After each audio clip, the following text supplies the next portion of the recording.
96 সালে ক্ষমতায় আসার আগে হাত জোড় করে তারা জনগণের কাছে ক্ষমা চেয়েছে। প্রথমে এই ভিডিওটা একটু বলবেন। 96 সালে ক্ষমতায় আসার আগে হাত জোড় করে তারা জনগণের কাছে ক্ষমা চেয়েছে।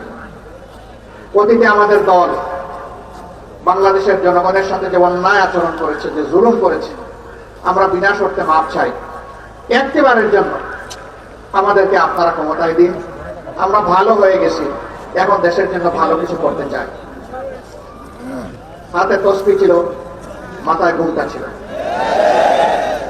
জনগণ সহজ সরল ভাবে ধারণা করেছিল তাদের মানসিকতার পরিবর্তন হয়েছে, কিন্তু না। যখনই তারা মসনদে বসলেন, তারা আপন রূপে আত্মপ্রকাশ করলেন। নর্দমার কিটগুলোর অবস্থা হয়। আমির জামাত ডক্টর শফিকুর রহমান সাবর আজকের বিজয় দিবসে দেওয়া এই ঐতিহাসিক বক্তব্যটা রিকার্সাট করিয়া এরা কিরকম প্রচার করে একটু কার্সাট করা ভিডিওটা একটু নিয়ে।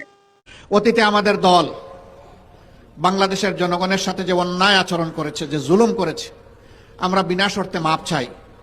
একটিবারের জন্য আমাদেরকে আপনারা ক্ষমতায় দিন। আমরা ভালো হয়ে গেছি, এখন দেশের জন্য ভালো কিছু করতে চাই।